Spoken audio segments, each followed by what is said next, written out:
Retirement का जो time होता है सबकी लाइफ में आता है और वो लोग बड़े खुशनसीब होते हैं जो अपना पूरी सर्विस डिपार्टमेंट में देने के बाद एक अच्छी सेहत के साथ रिटायर होते हैं। उन्होंने अपनी जैसे मेरी टोटल लेंथ ऑफ सर्विस जो है लगभग 38 ईयर्स 2 मंथ्स है।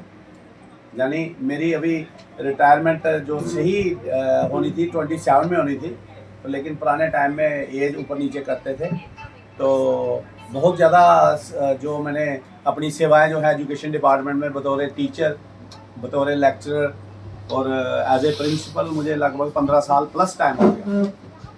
तो मैं अपनी सर्विस से सेटिस्फाई हूँ। मैंने डिपार्टमेंट के अंदर एक अच्छा काम किया और जगह जगह पे जहाँ पे भी मैंने काम किया मुझे आप जैसे टीचर्स वहाँ पे हर जगह पे मिले और सबकी पूरी कोऑपरेशन मिली। तो जब भी मुझे आपके स्कूल में जाने का मौका मिला तो मैंने जिसको भी जो बात बताई, जब मैं पहली बार आपके स्कूल में गया एज ए DDO, लगभग मेरे पास आपके स्कूल का चार्ज पिछला और ये पीरियड मिला के 1 साल का रहा होगा।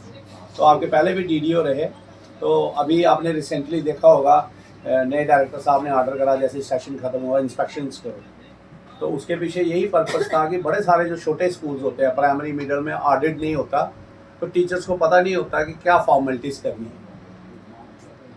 बड़े स्कूलों में तो सब पता होता है सबको। तो वही चीज़ मैंने वहाँ पे भी कमेटीज़ कॉन्स्टिट्यूट की, हर फंड की पैसा खर्चो, लेकिन उसको प्रॉपर वे में सबकी जो कमेटी के मेंबर्स हैं उनकी कंसेंट से खर्चो। तो उस पर कोई भी ऑडिट ऑब्जेक्शन नहीं रहता, किसी को नहीं लगता। अगर as a single one man show किया जाए तो उंगलियाँ खड़ी होती हैं। तो मैंने यहाँ पे भी जहाँ मेरी पोस्टिंग है, यहाँ से मैं रिटायर हो रहा हूँ लगभग 4.25 साल सर्विस देने के बाद। तो यहाँ पे मेरी कोशिश रही, प्रदुमन सर मेरे साथ थे यहाँ पे, शिवानी ने भी थोड़ी देर वहाँ पे 3-4 महीने, मेरे ख्याल में 5-6 महीने काम करा होगा। हमें ज़रूरत थी बायो की टीचर की, तो बढ़िया तरीके से सबकी बहुत अच्छी कोऑपरेशन मिली। अब छोटी मोटी प्रॉब्लम्स हर जगह होती है, घर में भी हम देखते हैं तो छोटा मोटा कई बार हमारे बच्चे ही हमें किसी बात पे अपोज कर देते हैं। वो सोचते हैं कि ये आउटडेटेड हो गए हैं पेरेंट्स, इनको पता ही नहीं है। ठीक है, जो हमारे बुजुर्ग हैं, कभी हम भी सोचे आप इस स्टेज में जाके जब हमारे जिनके साथ हम नए डिपार्टमेंट में गए, तो जिन लोगों के साथ हमने काम करा तो वो हमें कोई चीज़ डांटते थे, हम कहते थे नहीं यार ये क्या बोल रहे हैं। आज हम रियलाइज़ करते नहीं यार वो बहुत अच्छा बोलते थे।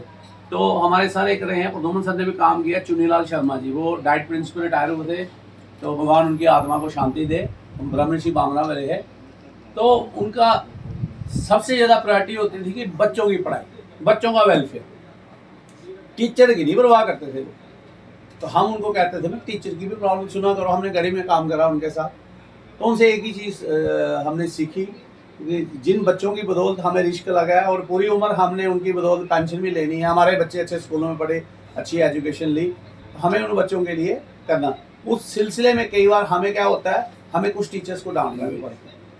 कुछ लोग एक्चुअली हम जब सोचते हैं तो हम अपने सेल्फ के बारे में सोचते हैं, तो हमें इन जनरल सोचना पड़ता है। नहीं यार हमारे पास इतने स्टूडेंट्स हैं, अगर पेरेंट्स ने हमारे ऊपर फेथ किया है तो हमें इनके वेलफेयर के लिए कुछ करना है।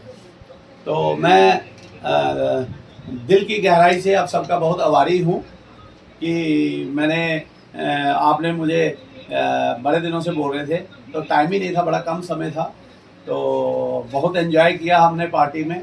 हम स्कूल में भी आज हमारा बड़ा हेक्टिक शेड्यूल था, जैसे हम 3:30 बजे घर पे पहुँचे तो आपको पता है उन्होंने 4:30 बजे आना है। तो अगर मेरे लीडरशिप में अगर मैंने किसी को डांटा हो या किसी को, वो प्योरली क्या था, वो बेसिकली वो that is a service matter और चीज़ों को दुरुस्त तरीके से चलाने के लिए था। उसमें पर्सनल कोई भी नहीं है कि मुझे कोई किसी के साथ ये है किसी के साथ कम है।